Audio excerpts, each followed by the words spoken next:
tus brazos para conquistar las promesas que Jesús nos da.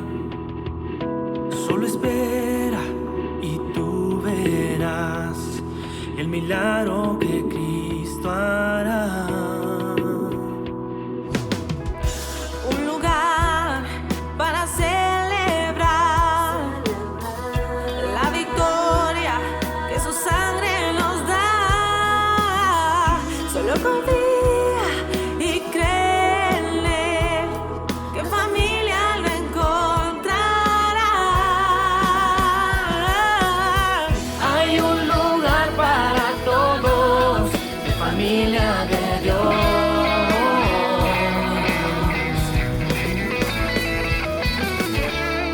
En familia de Dios.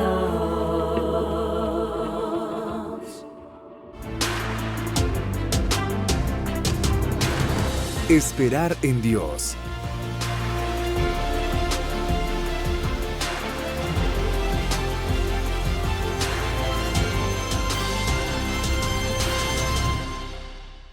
Para concluir la serie Esperar en Dios, anhelo que exploremos la porción de Filipenses capítulo 4, versículos del 1 al 9. Sin embargo, por motivos de tiempo, en esta ocasión solo podremos adentrarnos en los primeros 3 versículos de Filipenses capítulo 4.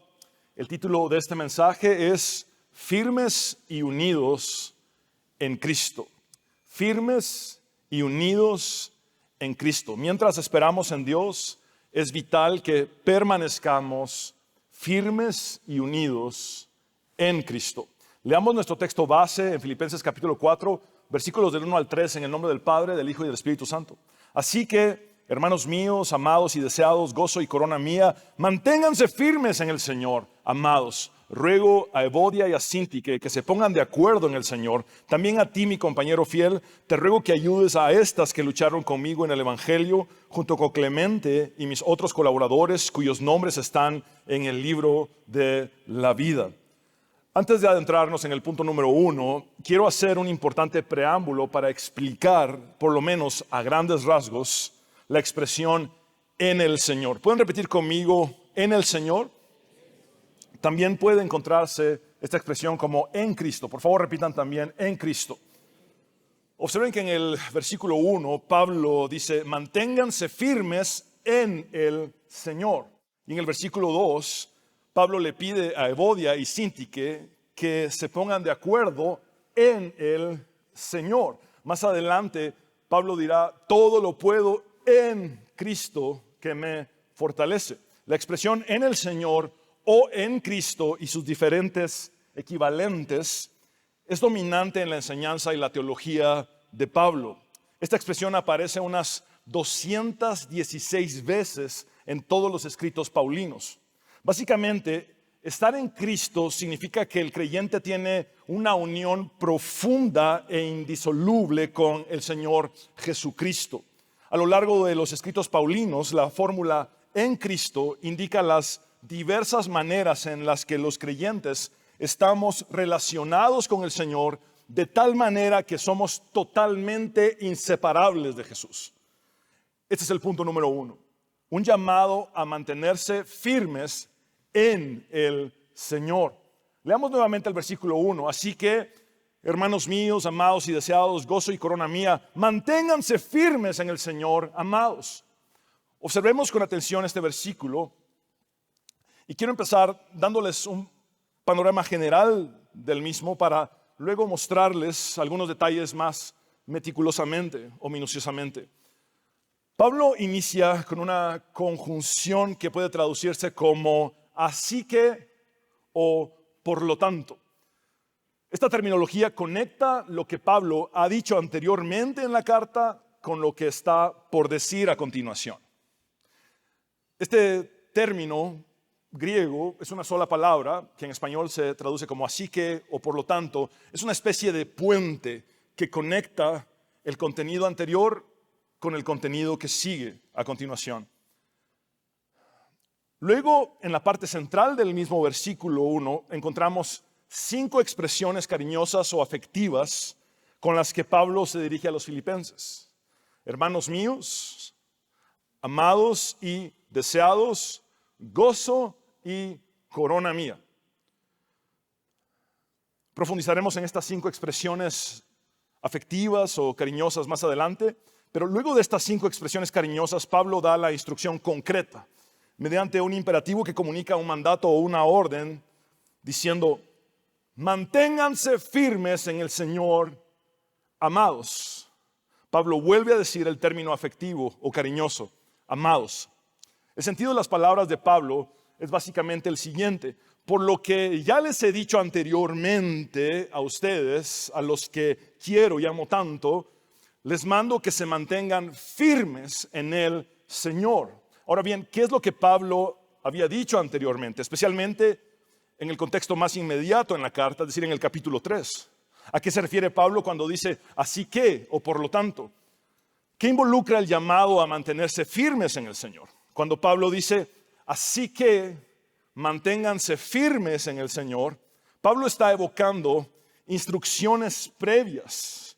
Veamos un breve resumen de lo dicho por el apóstol en el capítulo anterior, es decir, en el capítulo 3, con el fin de conectarlo con el mandato a mantenerse firmes en el Señor que vemos en el versículo 1 del capítulo 4. Cuando Pablo les hace el llamado a mantenerse firmes en el Señor, evidentemente, él tiene en mente 2 denuncias que ha hecho en el capítulo 3 en contra de los falsos maestros. Su primera denuncia contra los falsos maestros es primordialmente contra aquellos que tergiversan el único y verdadero evangelio de Jesucristo. Pablo con contundencia dice: tengan cuidado de los perros. Y hago una pausa aquí, porque en el presente veo a muchas personas abordando a los falsos maestros y sus enseñanzas de una forma muy débil,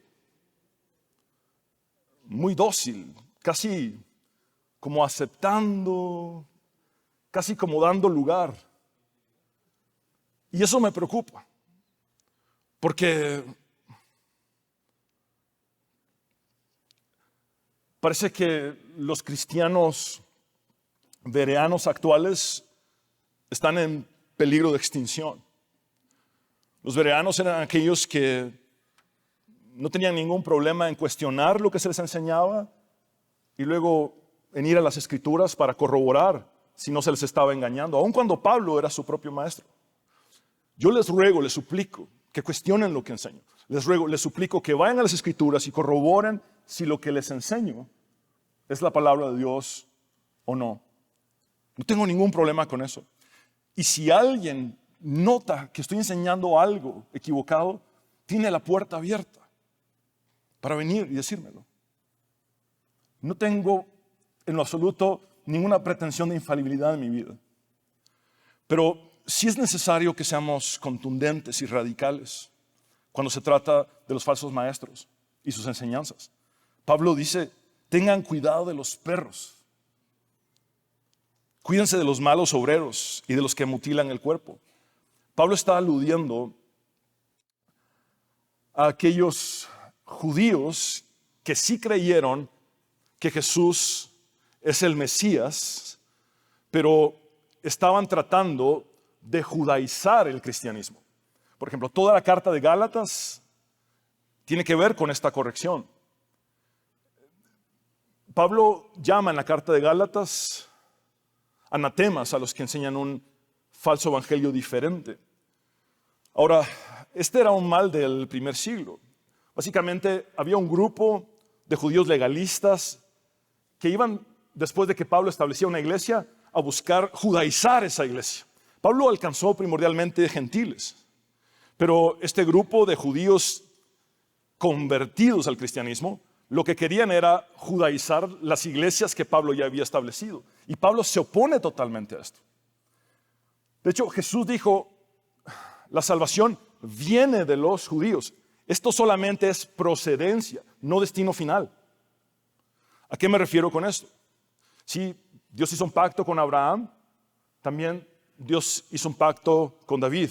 Sabemos que Jesús es el cumplimiento tanto del pacto abrahámico como del pacto davídico. Por eso vemos que el libro de Mateo empieza literalmente génesis de Jesucristo, hijo de David, hijo de Abraham, entendemos que sí, la salvación viene de los judíos, pero la Biblia no dice que la salvación esté en el judaísmo. La salvación está en Jesucristo. Entonces, nosotros como iglesia no tenemos por qué tener ningún rasgo judaizante como comunidad de fe. No necesitamos eso. Somos cristianos. Eso es lo que somos. Esa es nuestra identidad. Somos cristianos. No somos judíos. Ahora, Pablo hace también una segunda denuncia en el capítulo 3 contra los falsos maestros. Y esta tiene que ver con aquellos que fijan la atención de su audiencia en meras cosas temporales o efímeras. Él dice, porque por ahí andan muchos, de los cuales muchas veces les dije, y llorando vuelvo a decirlo, que son enemigos de la cruz de Cristo. Es decir, mientras Pablo está dictando estas palabras a su amanuense, al que está escribiendo por él la carta, está llorando. Y luego explica por qué. Porque ellos solo piensan en lo terrenal. Su Dios es el vientre. Vean cuán profundo es esto. Su Dios es el vientre. Es decir, idolatran sus deseos. Idolatran sus propios deseos egoístas. Su orgullo es su vergüenza. Es decir, son altivos y su fin será la perdición. También en el capítulo 3 Pablo se puso como ejemplo para hacerles ver a los creyentes que necesitaban luchar y perseverar aún más por la causa de Cristo. El apóstol dice, no es que ya lo haya alcanzado ni que ya sea perfecto, sino que sigo adelante por ver si logro alcanzar aquello para lo cual fui también alcanzado por Cristo Jesús. Hermanos, yo mismo no pretendo haberlo alcanzado ya, pero una cosa sí hago, me olvido ciertamente de lo que ha quedado atrás y me extiendo hacia lo que está delante, prosigo a la meta, al premio del supremo llamamiento de Dios en Cristo Jesús. Al ponerse a sí mismo como ejemplo, Pablo invita también a los creyentes a perseverar, a no rendirse y a seguir hacia la meta, al premio del supremo llamamiento de Dios en Cristo Jesús. Finalmente, en el capítulo 3, Pablo les enseñó a los filipenses acerca del futuro que nos espera a todos los cristianos. Pero nuestra ciudadanía está en los cielos, de donde también esperamos al Salvador, al Señor Jesucristo. Él transformará el cuerpo de nuestra humillación para que sea semejante al cuerpo de su gloria, por el poder con el que puede también sujetar a sí mismo todas las cosas. En síntesis, la instrucción a permanecer firmes en Cristo, en el versículo 1 del capítulo 4, implica principalmente mantenerse firmes contra las diversas enseñanzas de los falsos maestros que tergiversan el único y verdadero evangelio de Jesucristo y que ponen el enfoque de los cristianos en meras cosas terrenales, temporales, vanas y efímeras. Asimismo, este llamado implica mantenerse firmes, perseverando hacia la meta del supremo llamamiento de Dios en Cristo Jesús. Y además mantenerse firmes en su identidad como ciudadanos del cielo, a quienes les espera una eternidad con Cristo. Esa es la esperanza cristiana, saber que tenemos salvación y vida eterna en Cristo Jesús. Habiendo puesto este cimiento para un mejor entendimiento del capítulo 4 de la carta de Pablo a los Filipenses, ahora quiero guiarlos a profundizar en los 5 términos afectivos o cariñosos con los que el apóstol básicamente derrama su corazón por los filipenses. Esto nos da una lección sumamente importante: el inmenso valor de las personas. El inmenso valor de las personas. Volvamos a leer la segunda parte del versículo 1. Pablo se dirige a los filipenses de la siguiente manera: hermanos míos, amados y deseados, gozo y corona mía. Veamos cada una de estas 5 expresiones cariñosas o afectivas. Pablo llama a los filipenses hermanos míos. Los hermanos biológicos están emparentados durante toda esta vida terrenal. pero los cristianos estamos unidos como una familia espiritual y celestial eternamente. En Cristo Jesús pertenecemos a la familia de Dios. Nuestro parentesco espiritual supera a nuestros parentescos biológicos en muchas maneras. Pablo lo explica de la siguiente manera en Efesios capítulo 2, versículo 19. Por lo tanto, ustedes ya no son extranjeros ni advenedizos, sino conciudadanos de los santos y miembros de la familia de Dios. Hay una profundidad preciosa en ser hermanos en Cristo. ¿Se acuerdan del término o la terminología que les expliqué al principio? La fórmula en Cristo o en el Señor. Hay algo precioso en ser hermanos en Cristo. Ahora, también Pablo llama amados a los filipenses en 2 ocasiones en este mismo versículo 1. No lo quiero complicar en lo absoluto, pero el adjetivo griego con el que Pablo se dirige reiteradamente a ellos es agapiti. Seguramente muchos de ustedes han escuchado acerca del amor agape. Algunos lo pronuncian como ágape, el cual es la forma más elevada de amor, el amor divino, el amor incondicional, abnegado, profundo y perfecto. Ágape o agape es el sustantivo, mientras que agapiti es el adjetivo plural del mismo término. El sentido de esta palabra es el siguiente: a los que amo con la forma más elevada de amor, con el amor divino, el amor perfecto que Dios puso en mi corazón, a los que amo incondicionalmente, abnegadamente y profundamente. El apóstol había escrito al inicio de la carta lo siguiente: estoy persuadido de que el que comenzó en ustedes la buena obra la perfeccionará hasta el día de Jesucristo. Es justo que yo sienta esto por todos ustedes, porque los llevo en el corazón, tanto en mis prisiones como en la defensa y confirmación del Evangelio.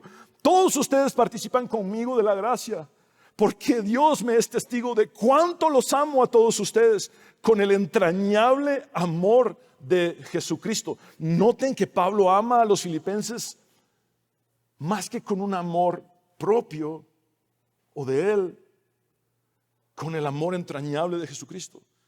Es decir, Pablo ama a los filipenses con un amor que los supera a él mismo.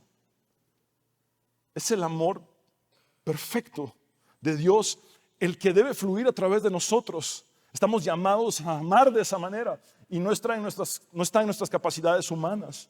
Dependemos del amor de Dios, es decir, lo que escribe Juan, que en esto consiste el amor, no en que hayamos amado nosotros a Dios, sino en que Él nos amó primero. Y por cuanto Él nos amó primero, su amor debe fluir a través de nosotros hacia los demás. Pablo también se dirige a los filipenses llamándolos deseados. Esta es la única vez que esta palabra aparece en el Nuevo Testamento, la cual también puede traducirse como anhelados, añorados, extrañados. Recordemos que Pablo escribe esta carta desde la soledad de la prisión. Por consiguiente, podemos entender el enorme deseo que el apóstol tiene de estar con sus amados hermanos a los que extrañaba muchísimo. Pablo también llama a los filipenses gozo mío o mi gozo. El sentido es el siguiente: ustedes son mi gozo. Noten cómo el gozo de Pablo no son sus logros ministeriales, no son las posesiones, ni los placeres, ni los títulos, ni la vanagloria de la vida. El gozo de Pablo son expresamente las personas. Gozo es el término principal que Pablo usa en la carta para expresar lo que sentía por los filipenses. Este gozo también tiene un matiz escatológico, ya que anticipa el gozo eterno que Pablo compartirá junto a sus hermanos en la eternidad. Por último, Pablo se dirige a los filipenses llamándolos corona mía. Observen cómo la corona o el galardón de Pablo también son las personas.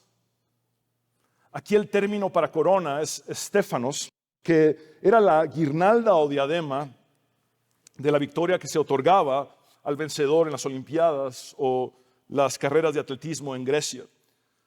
En el capítulo anterior Pablo dijo: prosigo a la meta, al premio del supremo llamamiento de Dios en Cristo Jesús. Y ahora dice que son las personas su galardón, que son las personas su corona.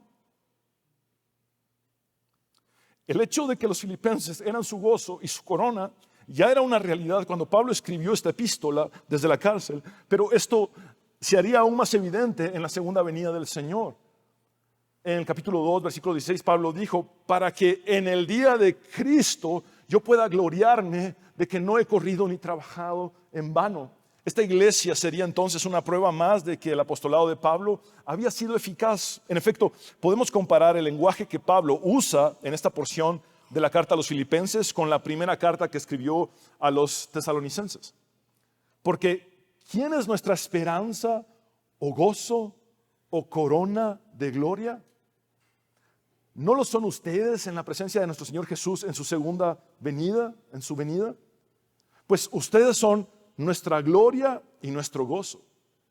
Vean cómo desde la carta o la primera carta a los tesalonicenses, que fue una de las primeras que escribió el apóstol Pablo junto con Gálatas, viene el motivo de que las personas son el gozo y la corona.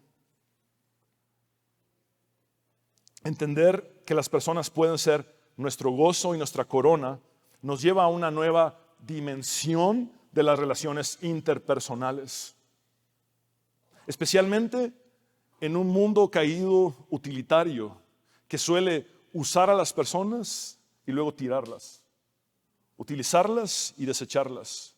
Aquí Pablo dice que el valor de las personas no solamente es una realidad en esta tierra, sino también en el mundo venidero. En las postrimerías de las últimas cosas. Pablo pasa de una exhortación general a permanecer firmes en Cristo, a una exhortación particular a permanecer unidos en Cristo. Ese es precisamente el punto número 2 y final. Un llamado a la unidad en medio del conflicto. Leamos los versículos 2 y 3 y notemos cómo el enfoque de Pablo se cierra yendo de lo general a lo particular hasta el punto de utilizar nombres propios. Ruego a Evodia y Síntique que se pongan de acuerdo en el Señor. También a ti, mi compañero fiel, te ruego que ayudes a estas que lucharon conmigo en el Evangelio, junto con Clemente y mis otros colaboradores, cuyos nombres están en el libro de la vida. Veamos con detenimiento cada uno de estos dos versículos. Por favor, leamos nuevamente el versículo 2. Ruego a Evodia y a Síntique que se pongan de acuerdo en el Señor. Evodia y Síntique son nombres femeninos que significan respectivamente prosperidad y suerte. Evodia significa prosperidad y Síntique significa suerte. Es irónico que la prosperidad y la suerte estaban peleando, tenían una guerra en Filipos. Evidentemente, estas eran dos de las principales mujeres de una iglesia fundada por una mujer llamada Lidia, quien fue usada por Dios para establecer la iglesia de Filipos. Leamos el relato que Lucas hace en el libro de los Hechos de la conversión de Lidia en Filipos. Aquí es donde nace la iglesia en Filipos. Durante el segundo viaje misionero, unos 12 años antes de que Pablo escriba la carta a los filipenses. El sábado, este es Lucas relatando, porque Lucas creemos que se integró a este segundo viaje misionero. El sábado salimos a las afueras de la ciudad y fuimos por la orilla del río, donde esperábamos encontrar un lugar de oración. Nos sentamos y nos pusimos a conversar con las mujeres que se habían reunido. Por favor, noten que la iglesia en Filipos nació entre mujeres. Este es un detalle sumamente importante. Es posible que entre estas mujeres hayan estado Evodia y Síntique. Una de ellas, que se llamaba Lidia, adoraba a Dios. Era de la ciudad de Tiatira y vendía telas de púrpura. Mientras escuchaba, el Señor le abrió el corazón para que respondiera al mensaje de Pablo. Cuando fue bautizada con su familia, nos hizo la siguiente invitación: si ustedes me consideran creyente en el Señor, vengan a hospedarse en mi casa, y nos persuadió. Aquí nace la iglesia en Filipos. Después de tener claro este trasfondo, volvamos al tiempo en el que Pablo escribió la carta a los filipenses, es decir, 12 años después del relato de Lucas que acabamos de leer. Evodia y Síntique, a estas alturas, eran ya dos mujeres prominentes, líderes, probablemente por más de una década, de la iglesia de Filipos. Ambas habían trabajado arduamente junto con Pablo y los demás hermanos en la obra del Señor. Sin embargo, ellas tuvieron una importante desavenencia que afectó y dividió a toda la iglesia. F.F. Bruce comenta respecto al conflicto de estas mujeres lo siguiente: su disputa tuvo repercusiones eclesiásticas. Es decir, una cosa es que dos personas tengan un conflicto y otra cosa es que ese conflicto escale a afectar a toda una comunidad de fe, a toda una iglesia local. Mary Ann Getty observa acertadamente que un antagonismo continuo solo puede debilitar a la iglesia y escandalizar a aquellos que buscan modelos a seguir entre sus líderes. No tenemos total certeza de cuál fue el problema entre Evodia y Síntique. Sin embargo, debido a que Pablo no toma partido ni da una solución concreta, no parece haber sido un conflicto de índole doctrinal ni moral. Seguramente fue una diferencia interpersonal de algún tipo que fue escalando y que terminó por afectar y dañar a toda la comunidad de fe. Al parecer, el resto del liderazgo no intervino en el conflicto de estas mujeres. Y entonces esto dio cabida a que la diferencia entre ellas llegara a proporciones desmedidas, afectando a toda la iglesia. Las cartas solían leerse en voz alta, delante de toda la congregación. Pablo aborda la disputa de estas mujeres de forma pública, debido a que el conflicto de estas era ya del conocimiento de todos. No había nadie en la iglesia que no supiera que Evodia y Síntique estaban peleando. Pablo les ruega que se pongan de acuerdo en el Señor. Vemos nuevamente la expresión en el Señor. Quiero llamar su atención a un detalle que pasa desapercibido en el español, pero que es sumamente claro en el texto griego. Pablo ruega a cada una de estas mujeres por separado. En el griego, Pablo dice literalmente, he hecho esta traducción para facilitarles a ustedes la comprensión de este versículo: ruego a Evodia y ruego a Síntique. ¿Cuántos ruegos ven en esa línea? 2. Uno para cada una de estas mujeres. Ruego a Evodia y ruego a Síntique que se pongan de acuerdo en el Señor. Pablo dice un ruego por cada una de las dos mujeres, le ruega a Evodia y le ruega a Síntique por separado. Esto es precisamente porque el apóstol se niega a tomar partido por una de las dos. No se trataba de quién de las dos tenía la razón, sino de la necesidad urgente de la reconciliación y la unidad en el Señor por el bien de ellas y de toda la congregación. Pablo había usado la misma terminología relacional en Filipenses capítulo 2, versículo 2, es decir, 2 capítulos atrás. Pablo dice, completen mi gozo, ojo con esto, sintiendo lo mismo. Esto se puede traducir como poniéndose de acuerdo. Completen mi gozo poniéndose de acuerdo, teniendo el mismo amor, unánime, sintiendo una misma cosa. En efecto, el verbo griego, phronein, que puede traducirse como ponerse de acuerdo o sintiendo lo mismo o sentir lo mismo, es utilizado por Pablo tanto en el capítulo 2, versículo 2, que tenemos a la vista ahora, como en el capítulo 4, versículo 2, cuando Pablo se dirige a Evodia y Síntique. Esto nos permite rastrear la carta e inferir, sin ser descabellados, que el conflicto entre estas dos líderes de la iglesia estaba en la raíz del problema de Filipos. Es más, los invito a hacer el siguiente ejercicio conmigo. Veamos el mismo capítulo 2, versículo 2, en el que Pablo utiliza el mismo verbo griego que se traduce como sentir lo mismo, estar de acuerdo, y leamos el versículo que le sigue, es decir, el versículo 3, en búsqueda de una pista más para entender mejor el conflicto entre Evodia y Síntique. Completen mi gozo sintiendo lo mismo o poniéndose de acuerdo. Este es el mismo verbo que Pablo utilizará para abordar el conflicto entre Evodia y Síntique. Teniendo el mismo amor, unánime, sintiendo una misma cosa, tratemos de encontrar ahora una pista más. No hagan nada por contienda o ambición egoísta, o por vanagloria o vanidad. Al contrario, háganlo con humildad y considerando cada uno a los demás como superiores a sí mismo. Al parecer, la disputa entre estas mujeres tenía que ver con ambición egoísta y vanidad. Podría haber sido una lucha de poderes e influencia en la iglesia en Filipos. El egocentrismo de cada una se interponía entre las dos. Es muy probable que el conflicto entre Evodia y Síntique esté también detrás de las palabras de Pablo en este capítulo 2, versículos 2 y 3 que acabamos de leer.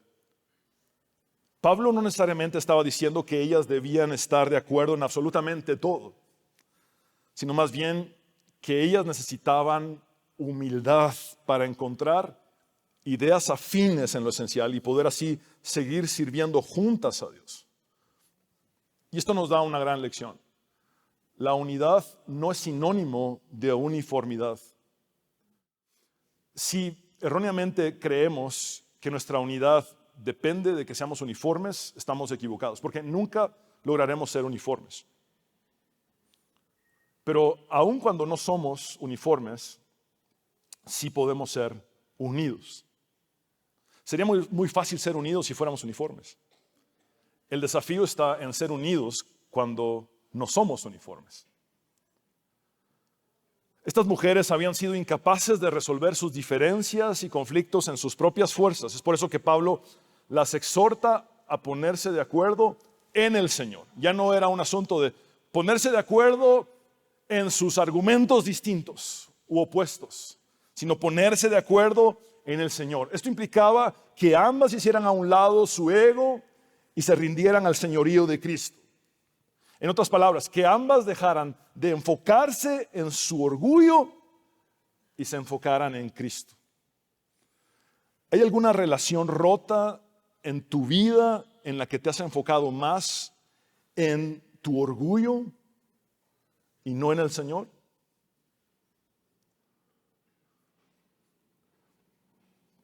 En el momento en el que nuestro orgullo pasa a un segundo plano y nuestro enfoque en el Señor pasa a un primer plano, allí es precisamente donde tenemos esperanza de perdonar, ser perdonados y reconciliarnos los unos con los otros. La expresión en el Señor les recuerda a estas mujeres que están llamadas a estar unidas a Cristo y que su unión con Cristo implica la responsabilidad de ambas en la unidad de la iglesia, especialmente porque eran líderes. Pablo, consciente de que estas mujeres necesitaban ayuda urgentemente, dice en el versículo 3 de nuestro texto base, también a ti, mi compañero fiel. Pablo le pide a una persona de su confianza, de quien no necesita decir el nombre, que guíe a estas mujeres hacia la reconciliación. El apóstol apela a la asistencia mutua como un elemento esencial de las relaciones entre los cristianos y le dice a su compañero fiel, te ruego que ayudes a estas que lucharon conmigo en el Evangelio. Noten cómo Pablo no las critica ni las descalifica, sino que resalta lo bueno que ambas hicieron junto a él y el resto de los hermanos luchando por el Evangelio. Ahora bien, puede haber también en estas palabras de Pablo el siguiente sentido. Te ruego que ayudes a estas dos que antes lucharon tanto por el Evangelio, pero que ahora pasan todo el tiempo peleándose entre ellas. en algún punto fueron muy eficientes luchando por el Evangelio, pero ahora se enfocaron solamente a luchar entre ellas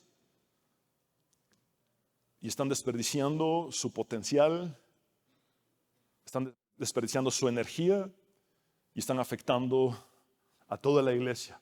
E incluso tengo que escribir por nombre propio en esta carta que va a quedar en la Biblia para que todos sepan, miles de años después, el pleito entre estas dos.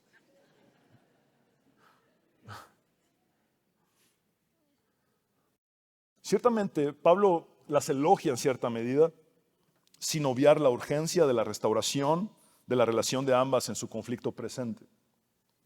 Pablo dice que tanto ellas como él lucharon por el Evangelio junto con Clemente. Clemente era un nombre romano sumamente común, pero seguramente Pablo se refiere aquí a un personaje que fue un líder destacado en la iglesia en Filipos. Pablo continúa diciendo, y junto con mis otros colaboradores, cuyos nombres están en el libro de la vida. Se refiere al registro celestial que Dios hace de sus redimidos, de todos aquellos que somos salvos. Implica que aún en su desacuerdo, Evodia y Síntique estaban inscritas en el libro de la vida junto con todos los demás que lucharon por el Evangelio. Quiero llamar su atención al hecho de que estas mujeres son líderes prominentes en una iglesia local que nació entre mujeres.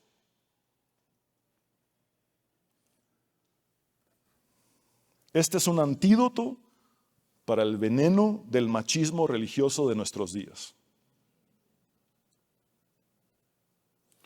¿Cuánto potencial de las mujeres cristianas ha sido bloqueado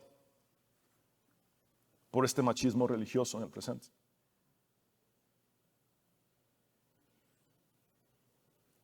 Esto debe ser corregido.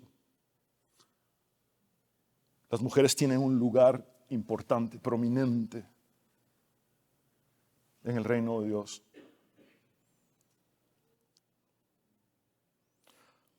Pablo ubica a estas dos mujeres al mismo nivel de él, de Clemente y de los demás colaboradores inscritos en el libro de la vida. Noten también que a pesar de su conflicto, Evodia y Síntique siguen siendo puestas por Pablo al mismo nivel de los demás. No las descalifica. Y el apóstol reconoce que ambas son salvas. Están inscritas en el libro de la vida. Ahora, veamos un resumen de lo que Pablo, ya sea de forma directa o indirecta, pide en estos 3 versículos a sus lectores. Que se mantengan firmes en el Señor, que se pongan de acuerdo en el Señor, que sean de un mismo sentir en el Señor y que continúen luchando por el Evangelio, en lugar de seguir luchando entre ellos por su ego herido.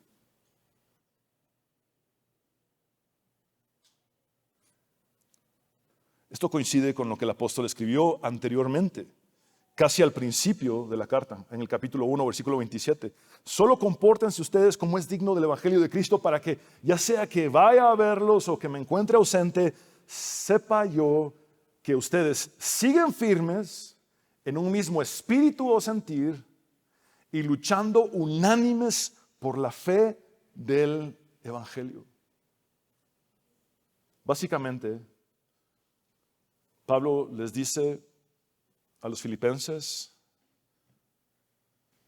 lo siguiente: ya es hora de que tomen en serio su caminar con Cristo. Ya es hora de que tomen en serio su caminar con Cristo. ¿Cómo estás tomando tu caminar cristiano? ¿Eres un cristiano nominal de domingos? ¿O eres alguien que camina cada día, cada paso con Cristo? Estas son algunas de las conclusiones prácticas. Nuestra unión con Cristo es la clave para mantenernos firmes en toda circunstancia. Más adelante, Pablo dirá: todo lo puedo en Cristo que me fortalece. Nuestra unión con Cristo es la clave para nuestra unidad con los demás creyentes. Esto demanda de nosotros una vida de humildad, un estilo de vida de perdón, llegar a convertirnos en ser expertos en perdonar. Esto demanda de nosotros una búsqueda intencional de la reconciliación, de resolver aquello que no es fácil de abordar o aquello que es incómodo. Esta unión con Cristo, que es la clave para nuestra unidad con los demás creyentes, parte desde el núcleo más íntimo del matrimonio, de nuestra paternidad, maternidad, de nuestra relación con nuestros hijos. Esa unidad que tenemos como iglesias domésticas es en Cristo, para luego ver cómo esta unidad también se refleja en una comunidad de fe, en una iglesia local. Nuestra unión con Cristo conlleva la responsabilidad de intervenir cuando la unidad de la iglesia o de cualquiera de nuestros entornos se vea amenazada.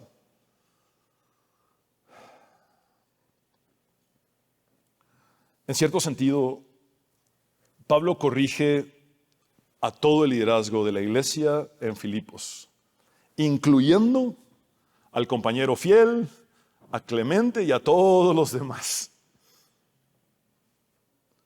por su inacción y falta de involucramiento en el conflicto entre Evodia y Síntique. Es decir, el problema aquí estaba en todo el liderazgo de la iglesia en Filipos. Una cosa era el problema entre Evodia y Síntique que había afectado a toda la iglesia, pero otra cosa era el hecho de que Clemente, el compañero fiel de Pablo, y los demás no hayan intervenido para resolver este conflicto y hayan permitido que escalara, dañando a toda una congregación.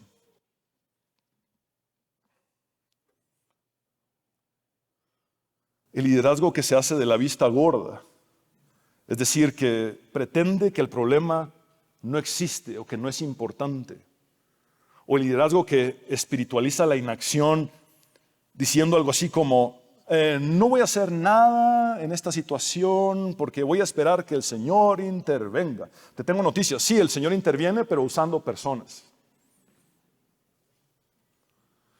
El Señor interviene usando personas.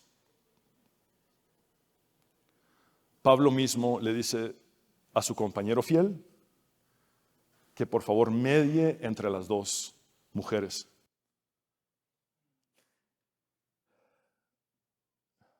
Un liderazgo ausente, esquivo, evasivo, que no aborda los conflictos, es totalmente contraproducente para la salud de la iglesia.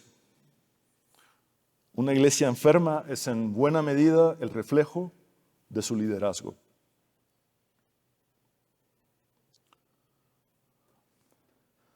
A la luz de las palabras de Pablo, ver un conflicto y no tratar de intervenir para buscar resolverlo no tiene otro nombre que negligencia.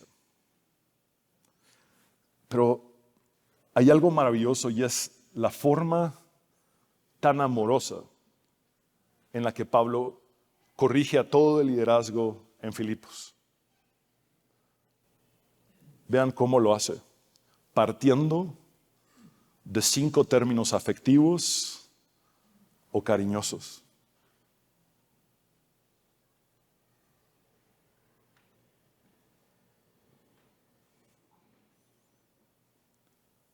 Y luego, yendo de lo general a lo específico, incluso por nombres propios, para finalmente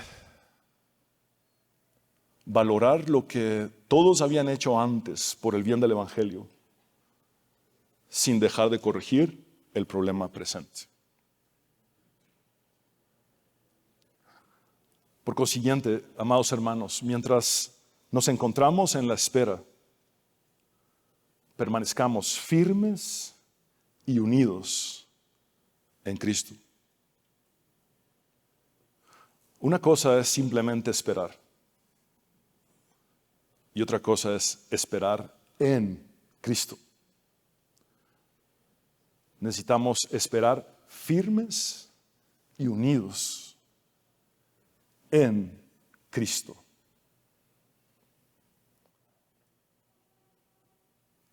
Además, debemos estar dispuestos a resolver nuestras desavenencias interpersonales con humildad y responsabilidad. Si no somos sabios en abordar los conflictos, estos pueden crecer. La Biblia nos habla de la raíz de amargura. Una raíz tiene el potencial ¿de qué? De crecer, crecer, crecer. Y mientras más crece, ya no afecta solamente a las dos personas, sino a las dos familias, sino a toda la comunidad también. Así es que corrijamos todo aquello que necesite ser corregido y sigamos luchando incansablemente por el Evangelio. Tomemos en serio nuestro caminar cristiano. No estamos jugando a la religiosidad aquí. No se trata de un jueguito de vaivenes de entretenimiento complaciente y de discursos que acaricien la comezón de oír. No es eso el cristianismo. El cristianismo es amor, pero también corrección. El amor de Dios que nos supera debe fluir a través de nosotros en nuestras relaciones interpersonales. Debemos reconocer el inmenso valor que las personas tienen para Dios, al punto de que cambie nuestra forma de pensar y lo que antes era nuestro gozo ya no lo sea necesariamente más, porque ahora nuestro gozo son las personas. Cuando vemos a alguien venir a los pies de Cristo, ser rescatado del infierno, cuando vemos a alguien restaurado en su matrimonio, cuando vemos a un hijo pródigo volver a casa, cuando vemos a gente totalmente perdida siendo hallada, ese es el verdadero gozo.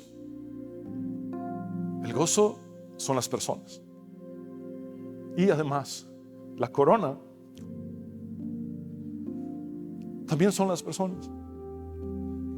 Pablo en una ocasión dijo: todo lo que antes consideré importante, ahora es simplemente estiércol comparado con ganar a Cristo. Y al ganar a Cristo, Pablo se da cuenta, lo importante es la gente, son las personas. Y la verdadera corona no era pertenecer a un Sanedrín, no era ser de los líderes más destacados del judaísmo. La verdadera corona no estaba en los títulos, ni en el poder político. La verdadera corona son las personas. Y eso es ahora y será así después. Un día todos nos presentaremos ante Cristo.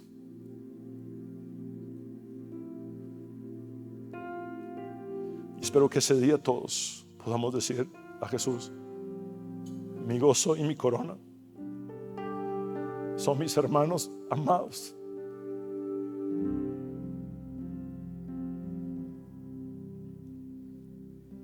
Son mis hermanos amados en la comunidad de fe donde Dios me puso.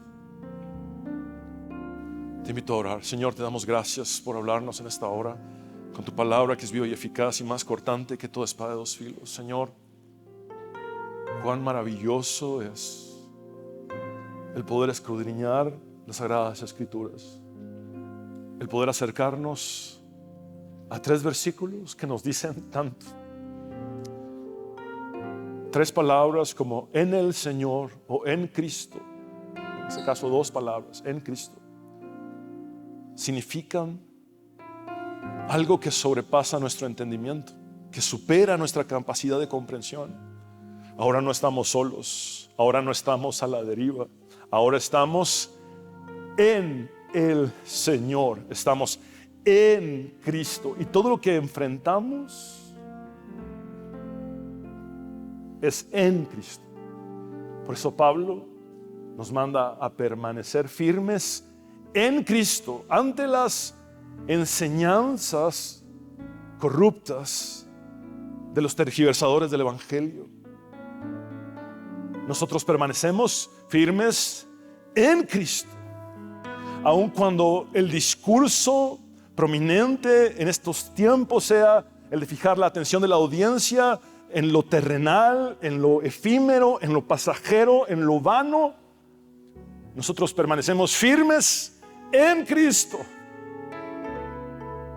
Proseguimos firmes hacia la meta, al supremo llamamiento. Hacia el supremo llamamiento en Cristo.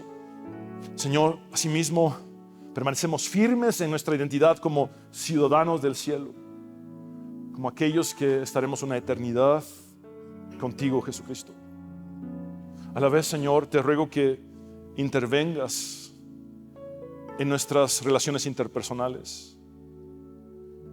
Cuando dos personas imperfectas nos relacionamos o más, es inevitable que existan conflictos. Los conflictos son una realidad en nuestra vida diaria. Sin embargo, podemos ser unidos en Cristo. Y esto significa el doblegar nuestro egocentrismo, el ser humildes, en rendirnos al señorío de Cristo, en quitar nuestro enfoque de nuestro ego y enfocarnos en Cristo y decirle: perdona nuestras deudas, como también nosotros perdonamos a nuestros deudores. Señor, que el perdón sea un estilo de vida para nosotros. Que la restauración sea una realidad. Que la reconciliación sea alcanzada. Señor, estamos totalmente conscientes de que tú obras en nuestras diferencias y conflictos, pero también hoy, Señor, entendemos que tú usas personas para que medien cuando no hay una solución. Por eso yo te pido, Señor, haz de nosotros instrumentos de tu paz, que donde haya conflicto, donde haya odio, podamos llevar amor. Señor, úsanos, mantenga esta comunidad de fe saludable, manténnos unidos. Señor, sana desde nuestra relación más íntima en el matrimonio hasta nuestra relación con nuestra comunidad de fe, nuestras relaciones laborales, nuestras relaciones en los diferentes ámbitos donde nos movemos. Señor, obra, que podamos ser sal y luz, que podamos realmente reflejarte a ti, Jesucristo. Es mi súplica y mi ruego, reconociendo que debemos tomar en serio nuestro caminar cristiano. Perdónanos si solo jugamos a ser cristianos. Ahora queremos corregir eso y queremos ser verdaderos cristianos, que tomemos en serio nuestro caminar cristiano. Henos aquí, Padre, Hijo y Espíritu Santo, dispuestos a hacer tu voluntad para tu gloria por los siglos de los siglos. Quiero hablar contigo, hombre y mujer, que necesitas entregar tu vida a Jesús. Haz esta oración de fe conmigo y habla con Dios como nunca antes lo has hecho. Dile: Señor Jesús, te necesito. Reconozco que soy pecador, pero también sé que tú moriste en la cruz para perdonar mis pecados y limpiarme de toda mi maldad. Creo en tu resurrección al tercer día. Sálvame, Jesús. Me entrego a ti tal cual soy, tal cual estoy. Purifícame, transfórmame. Haz tu obra en mí, Jesús. Sé mi Señor y Salvador eternamente. Oramos en el único nombre bajo el cielo dado a los hombres en el cual podemos ser salvos. Tu nombre, Jesús, nombre sobre todo nombre. Nombre bajo el cual toda rodilla se doblará y toda lengua confesará que solo tú, Jesús, eres el Señor. Amén y amén. Abre tus brazos para conquistar las promesas que Jesús nos da. Solo espera y tú verás el milagro que Cristo hará. Un lugar para celebrar la victoria que su sangre nos da. Solo confía y créele que en familia lo encontrará. Hay un lugar para todos, de familia de Dios.